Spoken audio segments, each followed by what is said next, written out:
Assalamualaikum warahmatullahi wabarakatuh. Yang saya hormati Ketua, Wakil Ketua, dan seluruh anggota DPRD Maluku Utara, para perwakilan dari Kemendagri, Pak Hasibuan dan Pak Simon, selamat datang di Maluku Utara, di Kota Sofiwi. Mantan PJ Gubernur Pak Samsudin, Forkopimda Provinsi Maluku Utara, dan para bupati dan wali kota se-Maluku Utara yang hadir pada sore hari ini, para tokoh agama, tokoh masyarakat, pemuda dan akademisi, segenap jajaran birokrasi pemerintah Provinsi Maluku Utara, serta seluruh rakyat Maluku Utara yang saya cintai dan saya banggakan. Salam sejahtera bagi kita semua. Hari ini adalah hari yang penuh makna. Saya berdiri di hadapan Anda sekalian sebagai Gubernur Maluku Utara dengan satu niat suci, mengabdi kepada rakyat, membawa Maluku Utara bangkit, mengejar ketinggalannya, menjadi lebih maju, lebih berkeadilan, dan menjadikan provinsi ini lebih baik dari sebelumnya. Saya telah bersumpah di hadapan Presiden Republik Indonesia, Bapak Prabowo Subianto, untuk mengemban amanah ini dengan penuh tanggung jawab. Saya mendukung penuh asta cita 8 program utama dari Bapak Presiden Prabowo dan siap menjalankan visi besar dari pemerintah pusat di daerah. Sidang paripurna yang saya muliakan, sebagai wakil pemerintah pusat di daerah, sebagaimana ditegaskan dalam Undang-Undang Nomor 23 Tahun 2014 tentang pemerintahan daerah, saya akan menjalankan tugas dengan integritas, loyalitas, dan profesionalisme. Saya berkewajiban untuk melaporkan, memonitor, dan mengevaluasi jalannya pemerintahan, khususnya dalam penyesuaian anggaran dan efisiensi belanja APBD tahun anggaran 2025, sesuai instruksi Presiden nomor 1 tahun 2025 dan surat edaran Mendagri nomor 900/833/SC. Ini akan kita lakukan tanpa mengurangi kualitas pelayanan publik, karena kesejahteraan rakyat adalah prioritas utama pemerintahan saya. Kepada pimpinan dan anggota DPRD yang saya hormati, saya dan Wakil Gubernur Sarbin Sehe, kami berkomitmen untuk menjadi mitra kerja yang harmonis dengan DPRD dalam membangun Maluku Utara yang lebih baik. Kita akan bekerja sama dalam mendorong akselerasi pembangunan, penguatan fiskal daerah, peningkatan pendapatan asli daerah, serta pengawasan kinerja pemerintah yang lebih transparan dan akuntabel.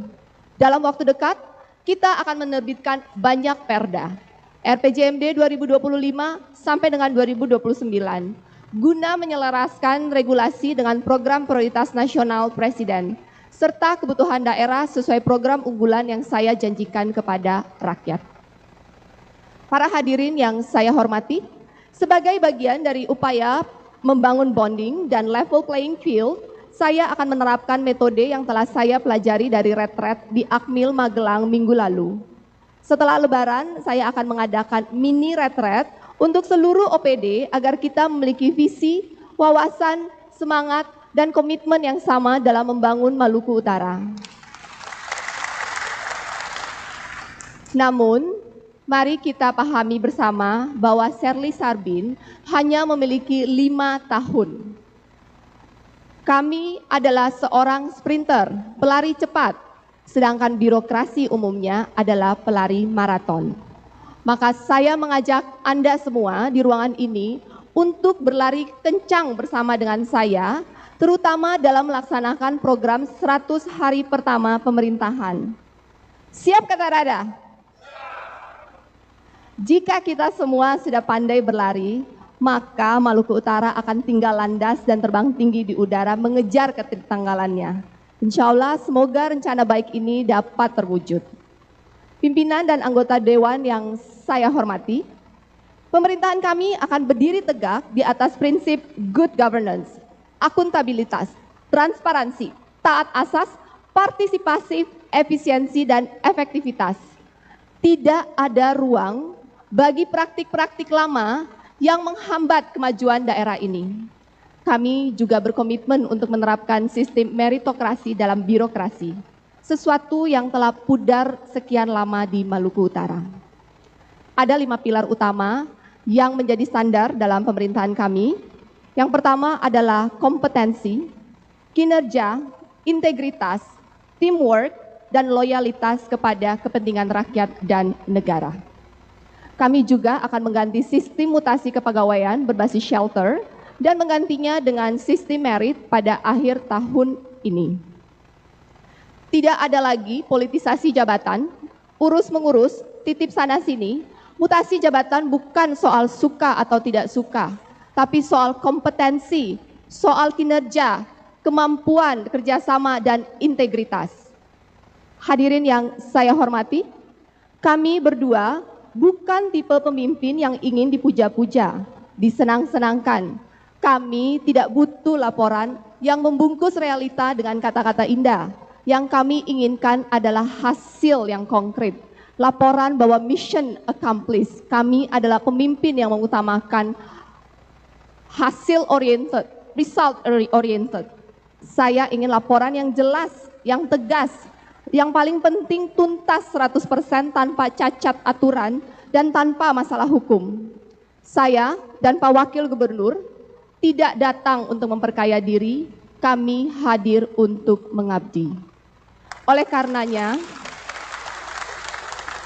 kami akan berdiri di garda terdepan, memberi teladan dalam memberantas korupsi, kolusi, dan nepotisme di pemerintahan yang kami pimpin. Saya tidak akan ragu menindak siapapun yang menyalahgunakan jabatan dan merugikan rakyat. Saya akan pastikan bahwa setiap rupiah dari APBD digunakan untuk kepentingan rakyat, bukan untuk kepentingan segelintir kelompok atau perusahaan. Hadirin yang saya muliakan, saya mengajak seluruh putra-putri terbaik Maluku Utara untuk berpartisipasi aktif dalam akselerasi pembangunan. Saya dan Pak Sarbin, kita bukan superhuman, kita membutuhkan super team, kita membutuhkan putra-putri terbaik dari Maluku Utara untuk bersama-sama membangun Maluku Utara yang lebih baik. Torang Samua Basodara. Ini adalah pemerintahan dari kita, oleh kita, dan untuk kita. Visi dan misi utama kami bila disederhanakan akan menjadi program pro rakyat yang meliputi pertama, pelayanan kesehatan gratis yang nyaman dan berkualitas, pelayanan pendidikan gratis yang terjangkau dan berkualitas, serta peningkatan kualitas infrastruktur dasar dan strategis hingga ke pelosok terluar.